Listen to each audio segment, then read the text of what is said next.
আসসালামু আলাইকুম রহমতুল্লাহ বরকাতু। আশা করি সবাই ভালো আছেন। আল আজগার কিতাব থেকে আমি আপনাদের কিছু হাদিস শোনাব। হজরত আবদুল্লাহ বিন বুসুর রাজিয়াল্লাহু তাআলা থেকে বর্ণিত, এক ব্যক্তি রসুলুল্লাহ সাল্লাল্লাহু আলাইহি সাল্লামকে প্রশ্ন করলেন, ইয়া রসুলাল্লাহ, শরিয়াতের আহকাম বিধিবিধান আমার কাছে অনেক বেশি হয়ে পড়েছে।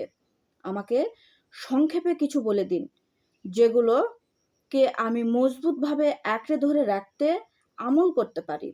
তখন রসুল্লাহ সাল্লাল্লাহু আলাইহি সাল্লাম বললেন, তুমি সর্বদাই আল্লাহর জিকিরের দ্বারা তোমার জবানকে তরতাজা রাখবে। ইমাম তিরমিজি রাদিয়াল্লাহু তানহা এই হাদিসটিকে হাসান বলেছেন।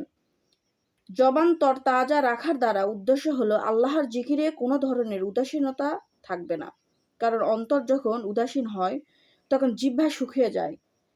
তিবি রাদিয়াল্লাহু বলেন, জবান তরতাজা রাখা দ্বারা সবসময় স্বাভাবিকভাবে জিকির করার দিকে ইশারা করা হয়েছে। হজরত আবু সাইদ খুদরি রাদিয়াল্লাহু থেকে বর্ণিত, একবার রসুল্লাহ সাল্লাল্লাহু আলাইহি সাল্লামকে প্রশ্ন করা হলো, কিয়ামতের দিন আল্লাহ তাআলার নিকট মর্যাদার বিবেচনায় কোন ব্যক্তি শ্রেষ্ঠতর হবে?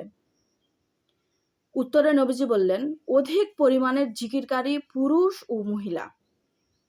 বর্ণনাকারী বলেন, আমি রসুল্লাহ সাল্লাল্লাহু আলাইহি সাল্লামকে প্রশ্ন করলাম, ইয়া রসুল্লাহ, আল্লাহর রাস্তায় যুদ্ধকারী গাজীর মর্যাদা কেমন হবে? রসুল্লাহ সাল্লাল্লাহু আলাইহি সাল্লাম বললেন, যদি গাজী আল্লাহর রাহে কাফের মুশরিককে নিজ তরবারি দিয়ে আঘাত করে তা ভেঙে ফেলে এবং রক্তে রঞ্জিত করে, তারপরও জিকিরকারীদের মর্যাদা তার চেয়ে বেশি হবে। সুবহানাল্লাহ। হযরত আবু দারদা রাদিয়াল্লাহু থেকে বর্ণিত, তিনি বলেন, রাসূলুল্লাহ সাল্লাল্লাহু আলাইহি সাল্লাম বলেন, আমি কি তোমাদের সর্বোত্তম আমল সম্পর্কে অবহিত করব না, যে আমল হবে তোমাদের মালিকের নিকট সবচেয়ে পরিশুদ্ধ, তোমাদের মর্যাদা বৃদ্ধিকারী, সোনা রূপা আল্লাহর পথে ব্যয় করার সবচেয়ে তোমাদের জন্য অধিক কল্যাণকর। এমনকি এর চেয়েও মঙ্গলজনক হবে যে তোমরা শত্রুর সম্মুখীন হয়ে তাদের গর্দানে আঘাত করবে আর তারা তোমাদের গর্দানের আঘাত করবে। সাহাবীরা বললেন, অবশ্যই বলবেন। তিনি বললেন, তা হলো আল্লাহর জিকির। হাকিম আবু আবদুল্লাহ নিশাপুরি রাদিয়াল্লাহু বলেন, হাদিসটির সনদ সহিহ। সুনানে তিরমিজিতে হযরত জাবের রাদিয়াল্লাহু তাআলা প্রিয় নবী সাল্লাল্লাহু আলাইহি সাল্লাম থেকে বর্ণনা করেন যে নবীজি বলেছেন, যে ব্যক্তি এই দোয়া পড়বে তার জন্য জান্নাতের একটি খেজুর গাছ রোপণ করা হবে।